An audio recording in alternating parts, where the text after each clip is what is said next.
Welcome to the Real Trending podcast, where we speak to the brightest minds in real estate about leadership, business growth, trends, and strategy. I'm your host, Tracey Velt. I'm the Senior Director of Data and Content for HW Media. And today I'd like to welcome Tamir Poleg. He is the CEO of the Real Brokerage, and Real was founded in 2014 by Poleg and CTO Gal Weiss as a technology-forward real estate brokerage offering their agents splits, revenue share, and equity plans. The company went public in June of 2020. So welcome, Tamir. Thank you. Thank you for having me, Tracey. Good to be here. I did notice that you recently surpassed 9,000 agents. So I just wanted to say congratulations on that. I also saw that in January, you expanded your revenue share program. So why don't you tell me a little bit about that expansion? Sure. So we are extremely excited about our growth. We actually grew our agent count by north of 100% in 2022, and we continue to feel that momentum. So last month, in the month of January, we actually had our strongest month in terms of agent attraction. We added more than 1,000 agents in a single month. We actually went from 8,000 to 9,000 agents within about 6 weeks. So that growth is actually accelerating. And yes, you're correct. A couple of months ago, we announced that we are introducing co-sponsored revenue share. Revenue share is our marketing strategy. A few years ago, we were actually attracting agents online. We were paying Google, Facebook, and other platforms a lot of money for just posting ads to catch the attention of agents. And then at some point we said, what if we changed the strategy and incentivized our agents to go and have conversations with their friends about Real, and if they're successful, then we will pay them the marketing dollars that we're currently paying Google and Facebook. So we keep the marketing dollars in the family. So we changed the marketing strategy in 2020, and we started growing like crazy. So revenue share is our marketing strategy, and the co-sponsored revenue share is taking revenue share one step further. So what we realize is that when you build a company or an agent community based on revenue share, then very often the agents that come into the company only collaborate with the people that they know, the people that attracted them to the company. So it creates somewhat of a siloed culture. And we wanted to eliminate that. And we also wanted to make sure that every agent in the company, regardless of whether they know how to have those attraction conversations or not, have the opportunity to actually build a revenue share stream. So we had a lot of agents that told us, we want to attract agents in our market, but we don't know how to answer questions. We don't know how to have those initial conversations.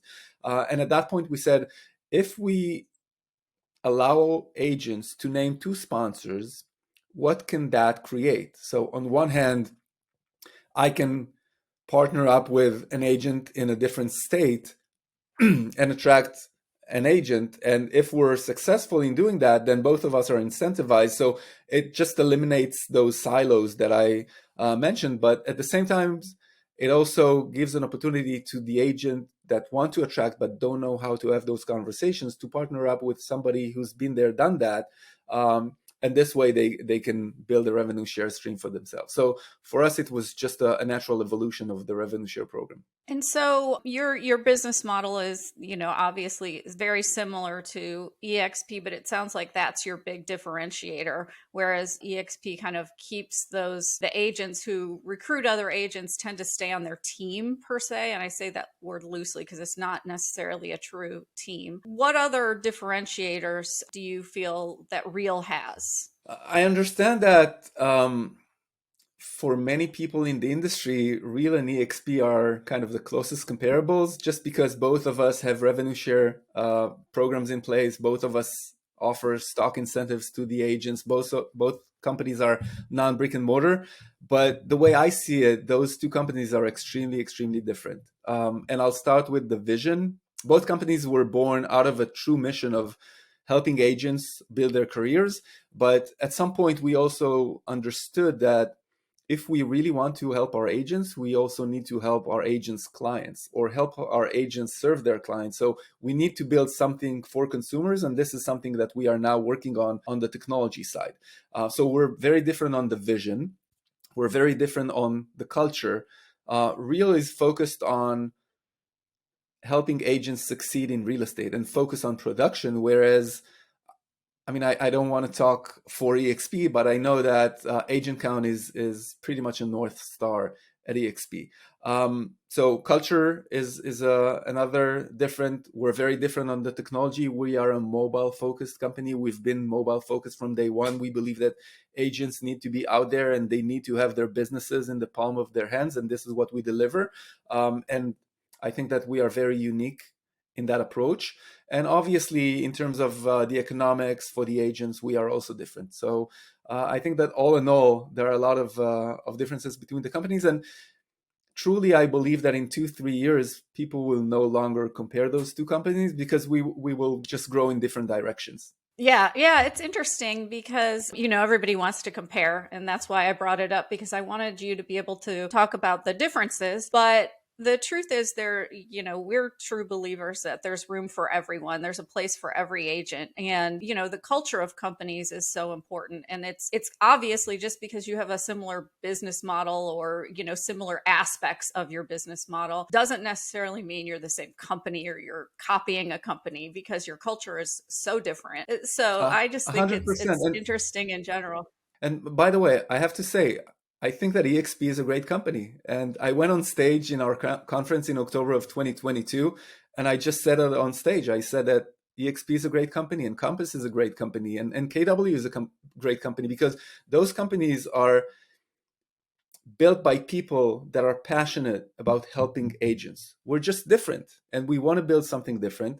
And as you said, I think that there's place for everybody in this industry. And I think that overall, us as leaders in the industry, I think we need to really change the narrative. And I think that the fact that agents talk about competing, or even executives talk about competing brokerages in a certain way, actually creates damage to all of us. Because at the end of the day, there are buyers and sellers and consumers out there that look at us and say, okay, this is not how things should work. And I think that as long as we portray an image of an industry that's competitive to an extent that is taking our eyes off the ball, and the ball is actually helping buyers and sellers accomplish their dreams, I think we're just hurting ourselves. So I wish that as an industry, we would change the narrative. And I take it as a personal mission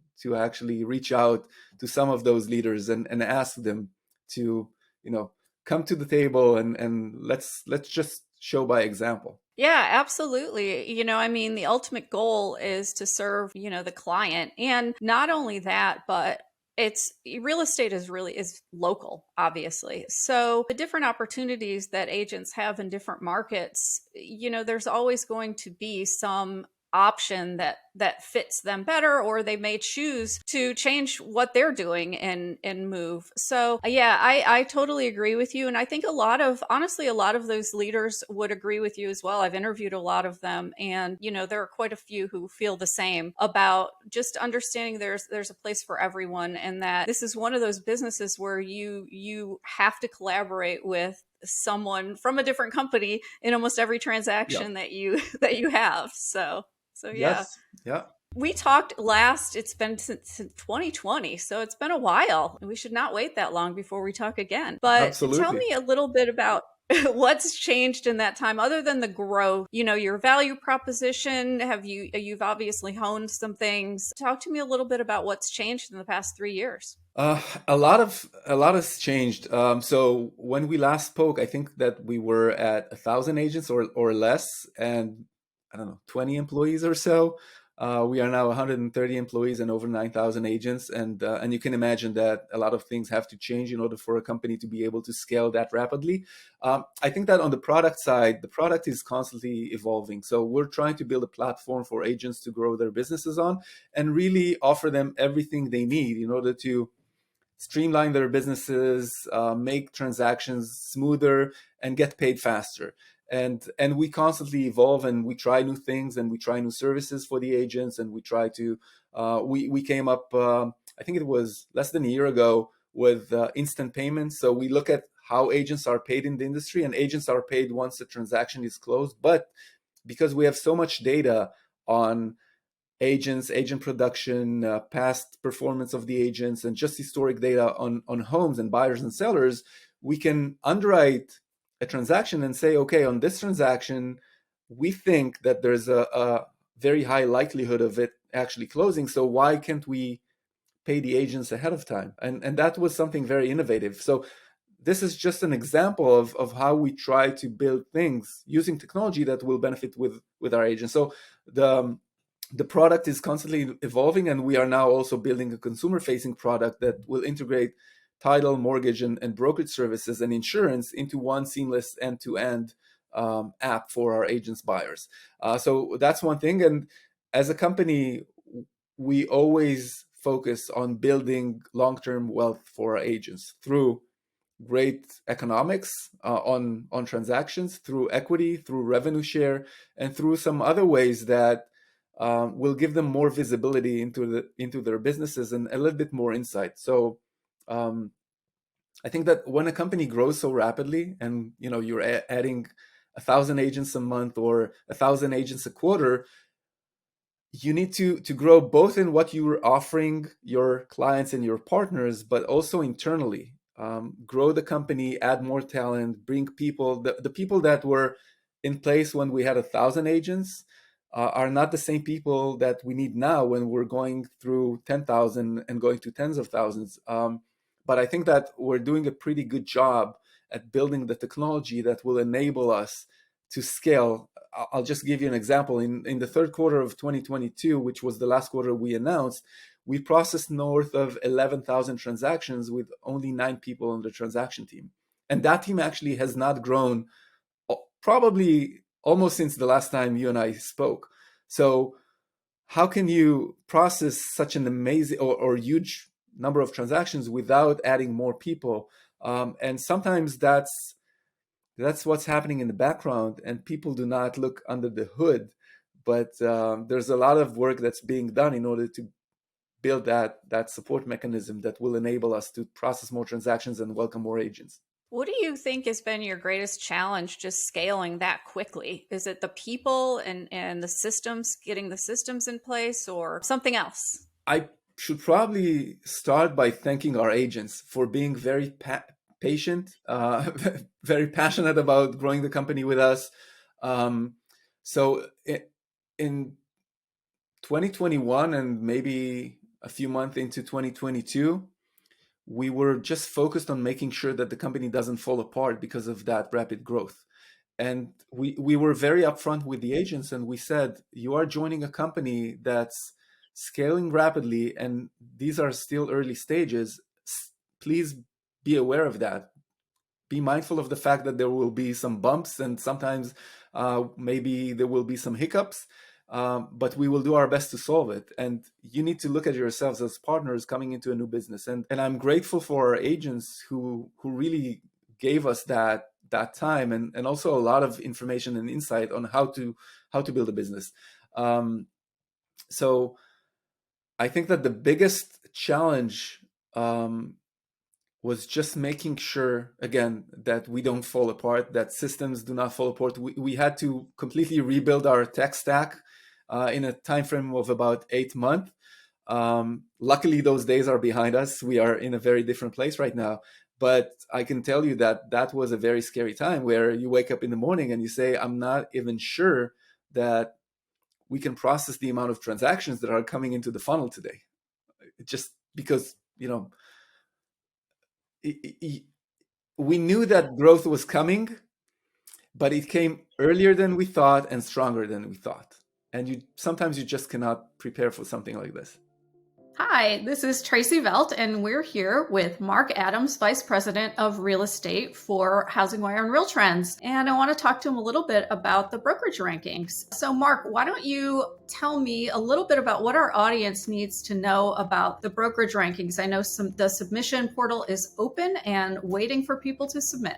Yeah, you're absolutely right. So first of all, thanks for having me, Tracey. The RealTrends brokerage rankings are now in their 35th year. And if you are a brokerage and in the calendar year 2022, you had over 500 transaction sides, excluding commercial, land, lot, rentals, and outside referred business, we would love for you to submit to be featured on our rankings that will be released in March. If you're a brokerage with a national brand, your data will be submitted for you by the corporate office. But if you're an independent, including leading RE members, we'd like to have you submit your data directly to us via our portal on RealTrends.com. So the deadline to submit is going to be March 3rd. It's rapidly approaching. So make sure that you get over to RealTrends.com and submit your data today to be featured in the industry's trusted rankings program. We are truly the trusted source, the oldest rankings program that's been around, and we do third-party verification. I think that's important for everyone to understand as well. So the big question, though, is when will the rankings be released? Yeah, we are very much looking forward to the rankings being released starting on March 24th. That'll be the Real Trends 500, which is just the top 500 brokerages in the country as ranked by the sides that they've produced in calendar year 2022. The nation's best, which is all qualifying brokerages, will be released on March 29th. And you can head on over to realtrends.com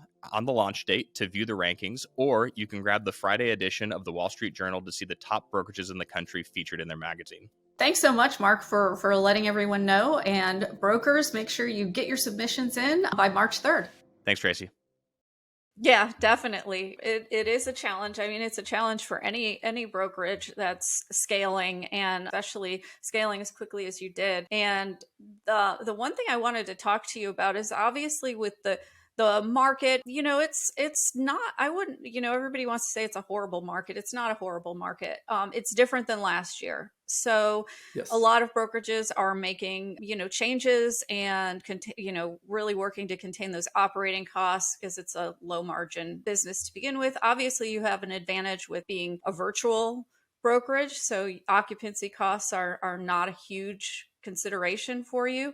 But what are some of the ways, what are the steps that you've taken this year to kind of contain operating costs, and where's your focus this year? It's a good question, and I agree with you that there are a lot of opportunities in every market. And actually, where we've been a year ago, that was a crazy market, or 2021 was a crazy market. And I think that what's happening right now is just the market correcting itself, and it's in an historic perspective, this is a healthy process that's happening.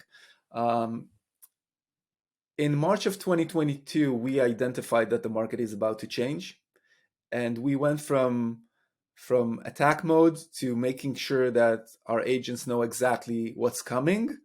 So just making them aware that the party is almost over and winter is coming, and how should you prepare, and how we as a brokerage can help you prepare. So in as early as March of 2022, we communicated to the agents that the market is going to change, that they need to look at their expenses. They cannot really control how many transactions they're going to process in the next year because there will be less volume for everybody. So they should adjust their businesses to accommodate probably 30% less. I went to all of the agents and asked them to do an exercise of just eliminating 20% of their expenses. Just, put everything on a paper, eliminate 20%. So I think that we did a lot of education with our agents, just preparing them and helping them navigate those rough times. I think that we are very different because when you're growing agent count north of 100% year over year, even if the market drops by 30%, then you're still growing. And as you said, we are non-brick and mortar. We are very much reliant on technology. So we didn't have an inflated human labor count or expenses. So we didn't really need to do any adjustments. And we're probably the only company in the space that not only didn't lay off, we're actually hiring. And we hired throughout the past 12 months. So I think that we were very conservative in the way we manage ourselves. We were never this company that raised hundreds of millions of dollars and just spend it on, things that do not move the needle. And in times like these, it actually pays off. The trade-off was that we probably did not enjoy those outrageous valuations like other companies that went all in and raised hundreds of millions and just spend a lot on marketing. We were kind of building the business the way we thought was healthy. Yeah, That's interesting. I want to switch gears a little bit and talk about teams, and it just seems like the team structure is changing, and obviously teams are here to stay. That's a given. But what trends are you seeing in the industry as it relates to kind of the team, the real estate team? Well, we cannot argue with the success of teams, and here at Real, we are very fortunate to have attracted a lot of teams of all sizes. From 3 agents to hundreds of agents, and we are in conversations with a lot of very large teams doing hundreds of millions in production. But at the end of the day, I think that teams demonstrated that they built the right structure for agents. And when we thought about this market shifting, one of our assumptions was that teams will actually grow market share. So everybody's hurting right now. Everybody's volume went down, but I think that teams will be more prosperous in times like these. And I think that this is what we're seeing. So teams know how to expand and contract as needed. They mastered everything that has to do with lead gen, lead nurturing, and taking it to closing. And I think that a lot of agents now are looking for that kind of support.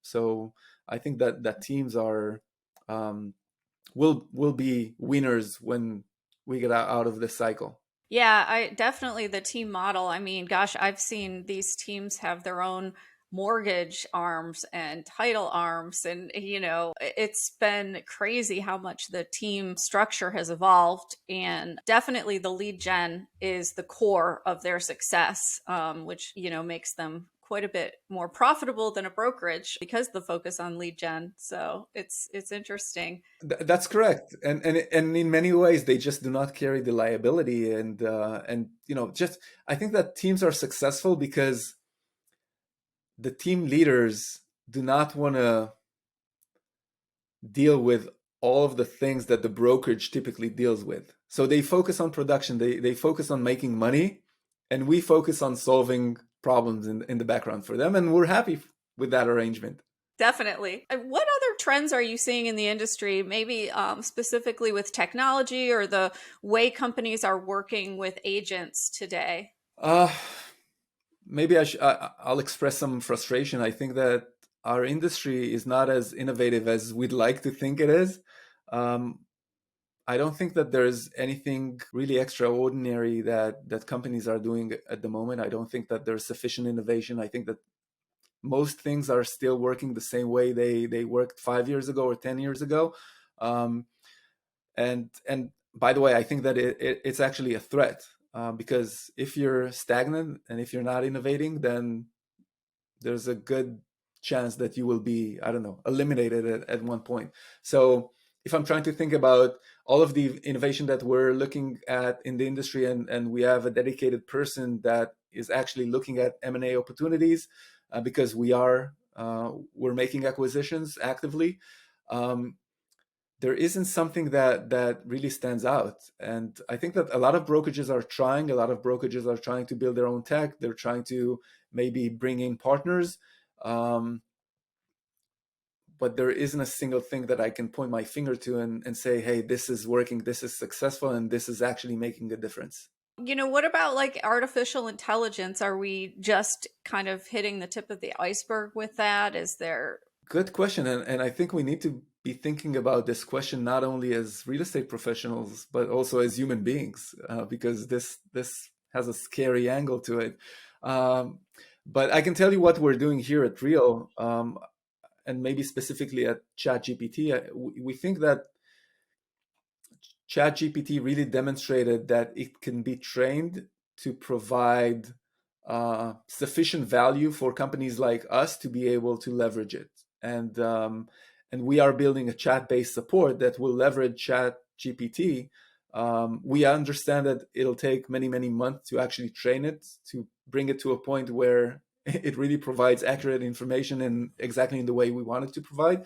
But we think that AI has been around for many, many years, but it's now getting to a point where it's maturing and it's also accessible, and it's endorsed by companies that are reliable, so you can actually go and build a product based on it. So we are convinced, and we are going to embed that in our product. And